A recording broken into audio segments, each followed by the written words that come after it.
Yeah. Rock and roll is here to stay. Where did you go, Dr. Chris? I was dancing alone. Yes. Yeah. Solo. It's a solo. No, Solo is the tribal chief, allegedly. No. No, there's an original tribal chief that I came back know, Saturday, but man. I've decided I want to be the advocate for the new, uh, for the old bloodline. Can you imagine me coming out and saying, "Ladies and gentlemen, my name is Bill Apter." Bull Apter. Ladies and gentlemen, my Ball name is after. Bill Apter. Right, and I am the advocate for the reigning um, Samoan Solo Sokoa and the real bloodline. What do you think? Mm, the real bloodline. So the original bloodlines with Paul Heyman, and then you have Bill Apter with the real, the new. With a more contemporary bloodline. There you go. Somebody asked me when you and I were in Cleveland at SummerSlam. They said, "How do I get my comments on your show with Chris?" And thank you for people stopping us everywhere. They knew who we were and everything, and it was so nice to us. But a lot of them say, "Well, I put my comments online here, and I don't get guaranteed that I'm on." How did they do that, Dr. Chris? Yeah, guaranteed to be on the screen. You got to do super chats, and that goes show that supports the show, that supports that shows how much you appreciate the show. Well, if we have time, we'll look over and see if there's any really cool questions. But if you give us a super chat by, of course, if you're on YouTube, there's a button that says super chat or give or donate. And then on Facebook, you give stars, but it's mostly super chat on YouTube. It's right there. If you're looking on YouTube, it's right in your face as far as to push it. And then, of course, you just give how you may, and then that guarantees you a spot on the screen to voice your thoughts and questions and comments and all that. So we've got some loyal super chatters that gives every time on this show and on other shows that I have. So I want to thank you for your wonderful support on this show. Bill Apter, what's on your mind? What do you want to talk about? Let me talk to you. Let me talk to I got, you. What you got? let me talk to you. I got so many nice comments about the press conference. I just saw somebody called me the Scrum Lord. So many nice comments about the Scrum. Yeah, the press conference at the end with my little interaction with LA Knight and with Triple H. So I just want to thank all of you for all the shout outs on that. But you know what? We were talking about probably the best thing that happened on our trip to Cleveland, and that was meeting and talking to three of the classiest ladies in the entire business. Three of them. Three of them? Who are they? Well, two of I know two of them. first of all, you were enthralled, especially with one that we did a double interview with. She's a lady. Whoa, whoa, whoa, she's a lady. Yes. Talking about a little Tom Jones stuff there. Yes, But talk about that classy lady that we both interviewed. Yeah, it's interesting. My biggest takeaway of our trip at SummerSlam, we had some highs, we had some lows. It was crazy. I'll be talking about more of it on my Patreon from a personal experience after my PNP show tonight. We got a super chat, by the way, so thank you very much. We'll get to that in a minute. But yeah, just as far as just the interviews are concerned, we did a press junket. Bill Apter and I, we did interviews together. We did interviews separate. And the two people, I've done tons of interviews, so I'm not, that doesn't really wow me as far as interviews are concerned. But what does wow me is professionalism. What does impress me is someone who's poised and about their business. And two people did that thoroughly impressed me as far as just their kindness, their sweetness, their professionalism, their approachability. And those two people were Jade Cargill and Rhea Ripley, just really, Oh, yeah. really sweethearts of Yeah. people. And I interacted with a whole lot of WWE wrestlers throughout the weekend, and those were absolute standouts to me for the weekend. They Weren't were they so incredibly both of them so classy, and Rhea yes, Ripley don't wear makeup like you did at the press conference. You wore no makeup at all. You looked Chips. fabulous. You looked Yes. absolutely fabulous. And do you know who the third one is? Who's the third one? I met her. I spent some time with her at the airport on the way home. Madly in love with her. Don't tell my wife. It's just for show stuff, wife. Liv Morgan. She's Hmm. absolutely so classy and sweet. Yeah. So you should we go over to the super chats since we just Indeed. plug that, and then we'll come back around. Yes. I also chatted with Liv Morgan throughout the weekend as well. So Oh, really interesting. Interacted with really, really cool. Yeah, just a lot of stories. We got a really funny story about late nights, Saturday night into Sunday, the walking 2.5 Cleveland Police Department. But let's talk wrestling first. we will talk about that in a minute. What is Sunday morning at nearly 2 a.m. The Cleveland Police and the Brown Stadium have in common? we'll get to And that. us. And us. And Yes, us. indeed. And so we'll get to that in a minute.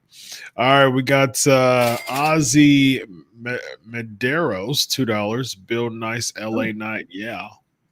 Hey, yeah.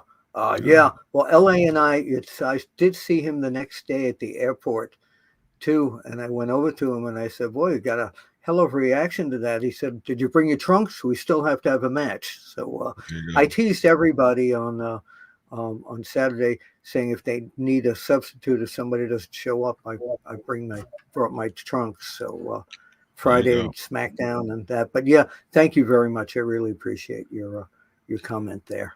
Indeed. We got Dave Stuff at $2. Jeff Probst on SmackDown will put out Solo's torch. There you go.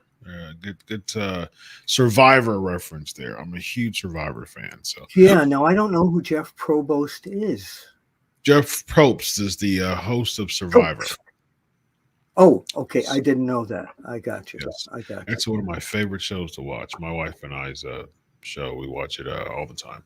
when the season comes. Yeah, that's now our when show. we're talking about these wonderful ladies, these classy ladies, not enough chat has gone on about the classy ladies that opened the show, which happened to be two of our classy ladies, Liv Morgan and Rhea Ripley. It could have been just kick, punch, kick. They put on a wrestling match until the whole thing, ended with the Dominik Mysterio thing. The two of them, for an opening match, they kept everybody's attention. And I said to Liv Morgan when I saw her at the airport, I said, you two put on a professional wrestling match. I loved it. I thought it was a match that people were just, after the show, they weren't talking about that because it was the first match, but they put on a hell of a good match. What do you think? Yeah, I think it was a solid match. I think it was a good. It was predictable, but and just because things aren't predictable doesn't mean that they're bad. Right. Well said. Thank you. We were expecting the turn from Dom.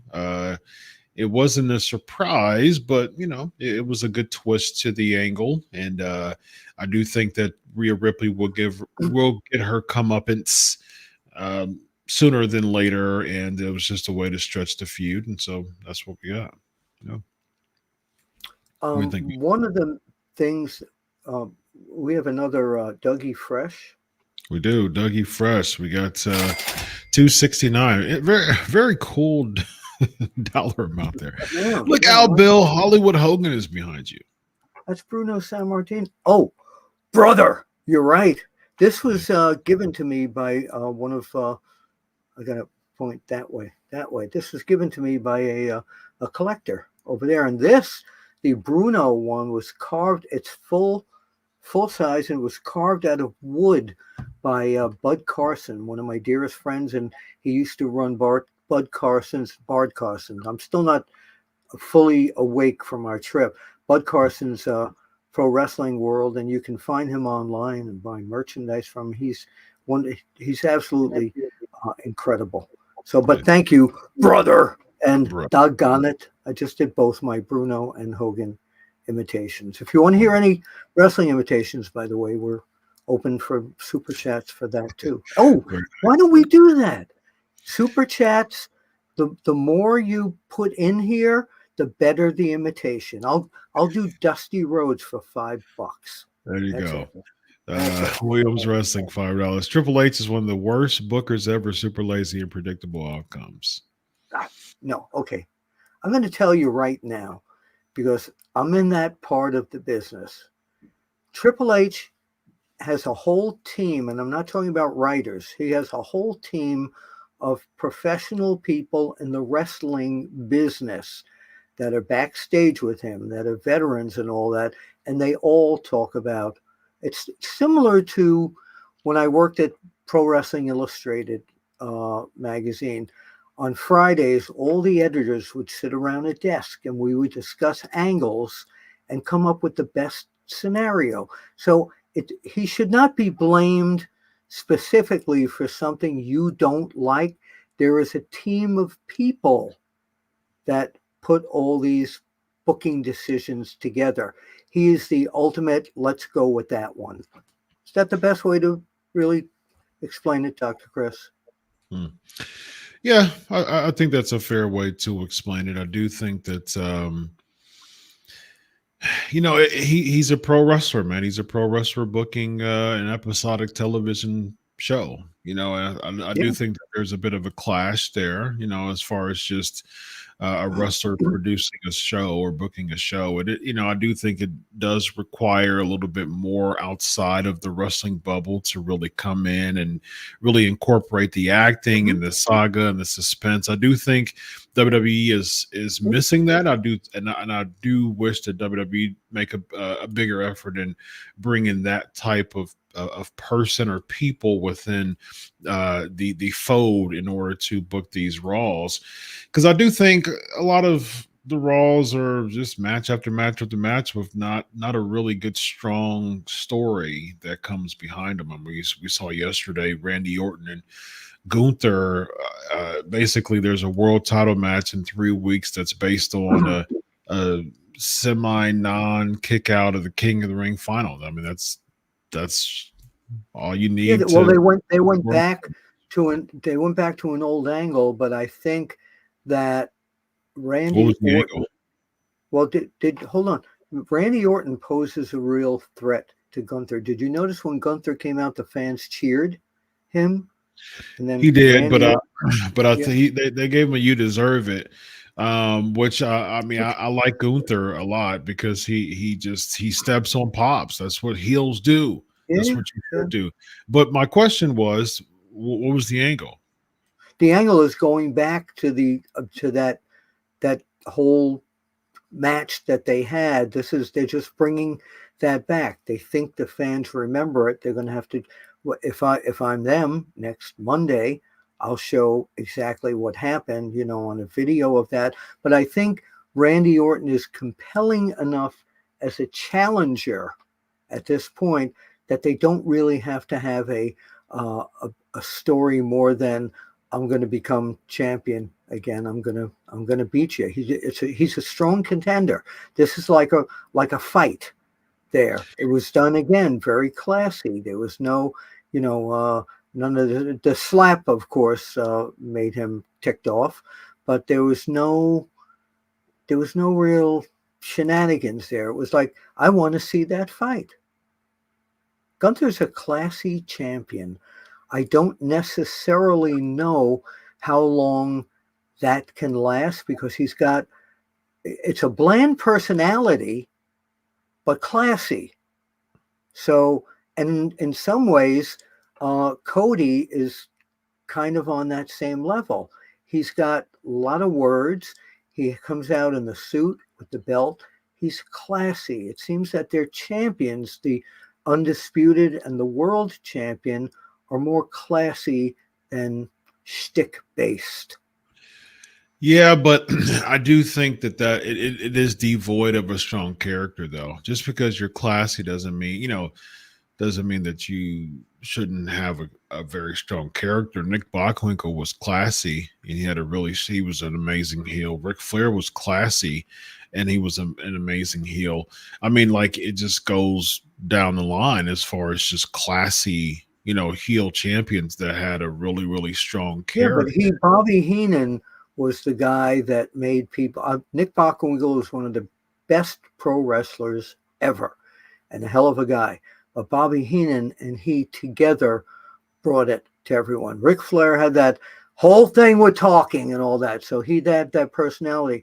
But what they used to do when they had a champion like Bob Backlund, who was bland, they loaded the cards up with Mil Mascaras, with Dusty Rhodes, people that had gimmicks and people who could talk. So the champion does not necessarily have to have the personality, as long as the rest of that card or parts of it have that element in it. Again, it's like a variety show. There's a But little bit of everything. but he's the main eventer, though. The main eventer Yeah. should be the main event. Well, so how do you then explain the days of a Bruno, the days of a Backlund, the main event guys? I've watched tons of tape with Bruno. Was way over. I mean, he was. But he didn't have. But he didn't have. There was no character about him. He was just a tough guy. You know what I mean? Yeah, like a hardworking man. Yeah, and he had good foes, and that's the thing. I mean, he had good heel characters opposite him. Absolutely, yes. And that's one of the things that really helped these baby faces back in the days, because the heels were so strong as characters that the baby face didn't have to necessarily be a big, large than life character. If the heel, that was the heel's job in many cases, that they had those characters.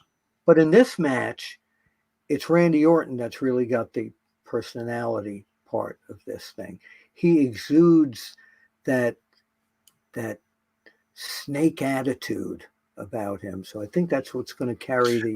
It's going to be a solid match. It was a solid match at King of the Ring. It's going to be a solid match. It's just that I'm not a fan of continuing to see this, though. You know what I mean? Because it's just it's over and over. Just let's go ahead and announce a match and just expect something to come out of it as far as fan interest. Yes, people are going to be interested in the matches, but I think that's what has caused the overall spark and allure of pro wrestling to fade in many cases, because a lot of it is just announcements for matches. That's not what brought us to the dance. What brought us to dance was strong characters, larger than life, transcending the business, very, very strong stories. And we don't see a lot of that these days. And so but yet WWE is on. I think that's the reason why a lot of pro wrestling fans of yesteryear has left, because they don't see that type of character work anymore. Isn't it terrible to say that I don't think they really care about the pro wrestling fans of yesterday, except for showing legends like they did at SummerSlam for the ones that still follow? Their business right now is, as they say, and it's true, is on fire for the current.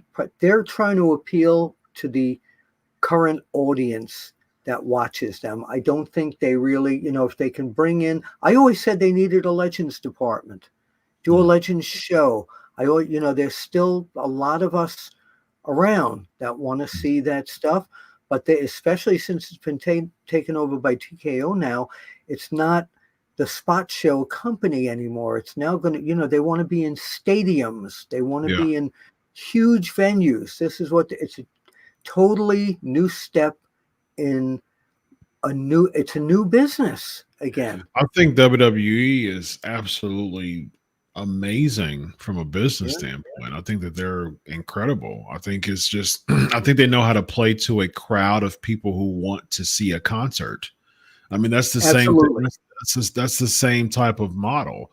I mean, you want to bring the Stones, you want to bring, Genesis, you want to bring, whomever, Kiss or whatever. You're going to sell 50,000 tickets, Yeah, yeah, period. And so it's a concert type of deal. It's people who probably haven't even watched wrestling, maybe even 5 or 6 years, but they found out that it's going to be in their hometown or close by, and they just want to you be a hit it. part of the audience of that You moment. hit it. You hit it. What this is, the WWE has turned into, and we talked about this over the weekend, a rock concert. All people need to hear is WWE is coming to the stadium. Wow, get your tickets. Yeah, It used to be, oh, Hogan's coming. Oh, Bret yeah, Hart's coming. yeah, Bruno's coming. Not anymore. Not yeah, anymore. It's now yeah. WWE's come to town. Get your tickets. Yeah, I agree with that. I mean, I think that and I think that's good business. I will say that I don't think they're maximizing their potential in business, though. No, I think Business. it's growing. I don't think they're maximizing it because I do think if they would spend more time building characters and bringing people in to stay in, to retain. I mean, you lost over 1 million, viewers when The Rock left. I think that you had that type of you had that base that came back in. You could have had more riveting TV, to keep that base. And I think at the end of the day, man, that just helps your product as a whole if your ratings are up, and it just looks good for future deals. I mean, Yeah, that's but what nobody can can do what The Rock can do, and this is what's going to happen when John Cena does the farewell tour, and then it's going to drop down until they come with another idea that they probably already have in mind. I don't think it'll raise up I do, much. I do, I don't. I do. John Cena was there for months I and know, didn't get anything. but this is the announced last tour for him. So this is like the announced last tour of a band. It's the same thing in my opinion. WWE's numbers dropped substantially when Cena was at the helm. Yeah, but I don't think it's going to happen. I don't say he's going to be at the helm. I just think Oh, he because he's probably on will. there. Yeah, I can see yeah. him. I can see him like, you know, I can see him having a very prominent WrestleMania spot. Honestly, I wouldn't mind to see Gunther at WrestleMania. He's going to do all the PLEs as of January. This Yeah, I is know what they that. said I know at the that. press That's what I'm conference. saying. Like, I wouldn't mind to see Gunther at WrestleMania. I think that would be something that would be that would really put Gunther further up the map, if they did something like that. However, man, I think Cena just needs to win. Cena's been losing so much since he's been like over the past few years since he's came back. It's hard for me to. He's starting to. He's not necessarily Teflon. He's not there yet, but I mean these losses racking up is not really has not been helping him as of late. And Oh, I agree. I think that John Cena, I think that he should, and I said this before in our show, I think that he should win every match throughout. I mean, as far as pay-per-views until December. I Wait a think minute. December Wait a minute. somebody Wait a should. minute. So, are you telling me and the unscripted fans out there that maybe John Cena should win the Royal Rumble? No, I don't think he should be in the Royal Rumble. But I think he probably will be in the Royal Rumble. That's the kickoff of the It's John not Cena tour. the only thing is that's a match. That's not a match to me. Like he can be strong in the Royal Rumble, and then someone can eliminate him, and then that can be a match for the next pay-per-view, and then he can beat him. Okay, I see we have a few more. Yeah, we got super chats. Yeah, we'll get to Yeah, it. let's do it, brother. We'll get to it. We mentioned it All at the right. beginning. We want to make sure you all get in here. Oh yeah. They're no Crowded worries. room. No worries. crowded. We're all going to. They're all going to get in here. I'm a king of managing super chats. So I know you are. When you no do your worries. show with Vince Russo too, super Mhm. chat, super chat. Yes, So we're indeed. going to Yes. initiate the if if you want Wonderful Willie to do any of his impressions or even sing you a little tune, There you go. come up All on the right, super chat. we got David $2. KO accidentally helps Gunther retain in Berlin. Huh. That's an interesting. Uh, accidentally, I don't know. I can. Where's the? Because him and Orton are teaming.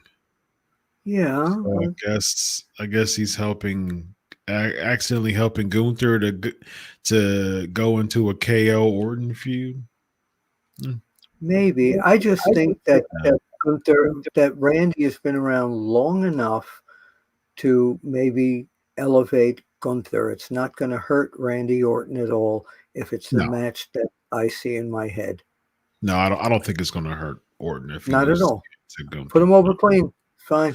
Yeah, especially since the first time Gunther won was not like it was controversial. So this one could Shady. be clean. You know what I mean? So Shady.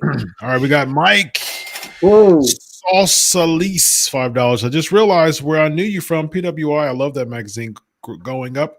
I had to have every issue. Got to give you your flowers. Thank you, Bill. Thank you so much. I was the face of the magazine. I worked with the best editors and photographers on the planet. I never owned it. I was never the editor, but they put me out there on TV, and everybody got to know me from that. And I was in the magazine every month, of course. So thank you, Mike, for the flowers. Yes, Really, indeed. I appreciate that very much. And I Thank you like that for Miley Cyrus song about flowers. Dr. Chris is going like, what the heck is he singing about? We got Not Ducky all. Fresh 269. You guys see that Judy Bagwell signed a fan hat? I didn't see that. Did you see that? $2.69. Do you? No, I did not. I did not. I knew Judy Bagwell very well, by the way. She was very, very sweet. I used to go out to Denny's in Georgia with Buff and his mommy, and she was very cool. Everybody knew her. They loved her. Very nice. Very Yeah, nice. yeah, yeah. All right. So, what's your prediction? John Cena, who's his WrestleMania opponent, you think? CM Punk. I think He has Punk is gonna talked be, about wanting to be an opponent for John Cena, and I think the back and forth promos leading to that would be very compelling. I'm available. there you go. I think Bring my it'll be. trunk. I think it'll be Punk and Rollins for WrestleMania. It was supposed to be that this year, and I Yeah, probably yeah, but I think that could be or Drew McIntyre. Drew and Cena. Still, yeah, why not? Yeah, yeah. I think Cena should win at WrestleMania this year, man. I do. He's Oh, I he's think he lost should like go out on consecutive top. Yeah, WrestleManias. I think he's. yeah. I think he's Wait a lost. minute. He's lost Wait a consecutive. minute. Go ahead, Bill. Our Go ahead, truth. Bill. Our No, truth. no, no, Our no. truth. No. Two He stick. wrestles his idol Two stick. for his No, idol's final match. not at Then Cena WrestleMania. beats him, and then the two of them. No, no, Unfortunately, a no. horrible idea. Get out. What a horrible idea, Bill Apter. Go Thank ahead you. and flush that in the toilet, ladies and gentlemen. Oh no. All right. Let the listeners By the know way, what. I do think, my opinion, a lot of people won't share this. Two things. I think CM Punk and Drew McIntyre, who threatened to kill each other, rip your head off. I'm going to end your. It was too nice of a match, number one. Number two, I think Damian Priest was just getting his real respect as the champion when they took that belt off of him. I think he should still be champion. Hmm. What do you think on Yeah. both my points, though? As far as the actual match between Punk and Drew It after was all about SummerSlam, the bracelet. yeah, three grown men fighting over a bracelet. That was, I mean, that's a little weird to me. That's a little odd as far as the story, telling the story in a match over fighting over a bracelet. That's weird But to didn't me. you want to see him like what Yeah, yeah, go the at it. interviews were like? I'm Yep, gonna kill you. absolutely. Yeah, yeah, Didn't and happen. you're fighting over a bracelet. Yeah, that was a weird story arc during the match. And as far as the second point that you made That was was Damian Priest. yeah, champion. It just didn't seem like he always felt like a transitional champion. I mean, he just Yeah, yeah. yeah, just he just always felt like that to me. When he won it from, when he cashed in the Money in the Bank, he felt like a transitional champion. I mean, they let him keep it for 4 months, man. Yeah, That's not a it's a bad good deal. reign. So, yeah. It was a All good right, deal. Bill Apter, let the listeners know where Yeah. to find you, my man. Well, you can find me at X After One Wrestling. I'm on Facebook. Um, and this week, my newsletter, if you subscribe to it, if you go to Sportskeeda and click on the newsletter link, every week you'll get a newsletter specifically like the old magazines. And Bob Smith, who used to work at PWI, the company, he now has his Outdated Wrestling podcast, a column. We've got a great artist, Blake Perkins, in there. Joe Lowry does his great rant. We've got rankings every week. This week, one of the most controversial things going in business, the Shane McMahon meeting with Tony Khan. I have a transcribed interview that I sat for an hour to transcribe of Bully Ray, Bubba Ray, who spoke with Shane McMahon on the phone and gave me quotes of what really went on, not reportedly what went on, but exactly what went on. But you got to subscribe to get it. There you go. Wonderful, wonderful plug there, Bill Apter.